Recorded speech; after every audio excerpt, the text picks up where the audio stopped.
Everyone, आज हम फिर से न्यूज़ आर्टिकल डिस्कस करेंगे। और पहला जो आर्टिकल है, एडिटोरियल हम देखने वाले हैं, वो है टाइम्स ऑफ इंडिया का। और आज जो न्यूज़ आर्टिकल्स हम डिस्कस करने वाले हैं वो 30 मई 2020 के हैं।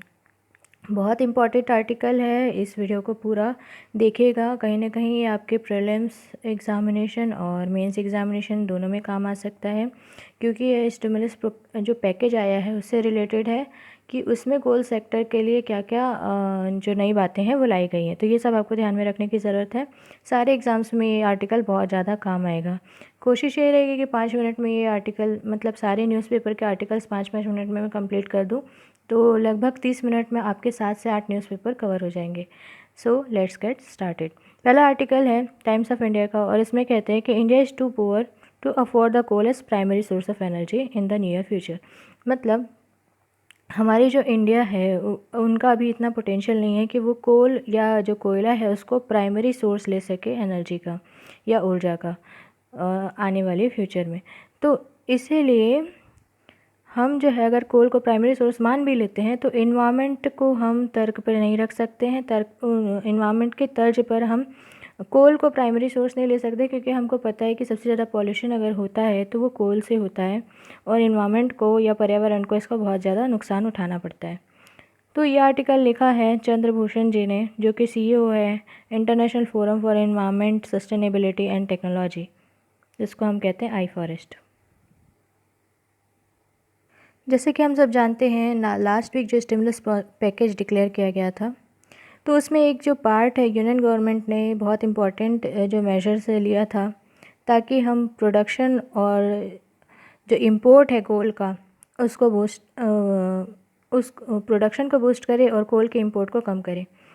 और इसी सेक्टर को लिबरलाइज़ करने की या सरलीकरण करने की बात कही जा रही है, ताकि जो मोनोपोली है कोल इंडिया लिमिटेड की उसको समाप्त किया जा सके। और उन्होंने अभी इस सेक्टर में लगभग 50,000 करोड़ रुपए का जो इन्वेस्टमेंट है उसको अनाउंस किया है। ये बहुत इंपॉर्टेंट पॉइंट है। पहला चीज़, लिबरलाइज़ करने के सेक्टर में स्टिमुलस पैकेज में 50,000 करोड़ रुपए के इन्वेस्टमेंट की बात कही गई है। दूसरा, कोल इंडिया लिमिटेड की जो मोनोपोली है उसको समाप्त करने की बात कही गई है। साथ ही जो हम कोल का प्रोडक्शन कर रहे हैं उसको डबल करने की बात कही गई है अगले 4 साल में।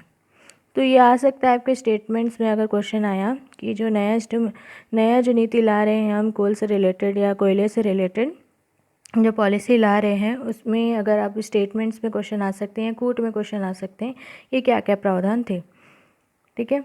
और इसी तरीके से देखा जाए तो जो कोल का प्रोडक्शन है अभी तक जो हो रहा था वो 730 मिलियन टन्स का हो रहा था 19-20 में, जो कि अब 1.5 बिलियन टन्स 23-24 में करने की बात कही जा रही है। तब क्वेश्चन आता है, क्या इंडिया ये अफोर्ड कर सकता है कि वो इतना ज़्यादा कोल का कंजप्शन इंक्रीज़ कर पाएगा इन कमिंग ईयर्स में। अगर बात करें 3 साल पहले तक अगर देखा जाए तो cheapest source of energy electricity का अगर मान ले, बिजली का अगर माने, तो कोयला ही था। लेकिन मई 2017 में जैसे ही सोलार टैरिफ, जो सोलार पावर है उसके टैरिफ कम किए गए, तो 2.62 रुपीज़ पर किलोवाट आवर इसकी जो वो रेट थी वो थी।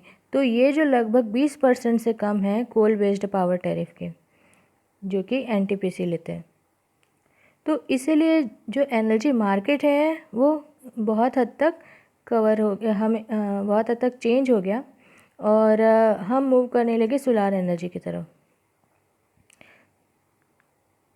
अब अगर कंपेयर करें कि जो कोल पावर हम बोल रहे हैं या कोयला से जो ऊर्जा उत्पादन की बात कह रहे हैं, वो उसका प्राइस अभी इंक्रीज़ ही हो रहा है। कारण ये है कि कोल की माइनिंग में ज़्यादा आपको खर्च आता है, साथ ही साथ ट्रांसपोर्टेशन में बहुत ज़्यादा कॉस्ट लगते हैं, और कोल रिन्यूएबल तो है नहीं। और रिन्यूएबल जो सोर्सेस हैं उनकी कॉस्ट है वो हमेशा रिड्यूस ही होते रहती है, अगर आप ग्लोबल लेवल पे देखें या लोकल इनोवेशन की बात करें। हाल ही में अगर 3 हफ्ते पहले की बात करें, जो Solar Energy Corporation of India है उन्होंने एक नया प्रोजेक्ट लेकर के आए थे, ReNew Power to supply 400 megawatt of renewable energy.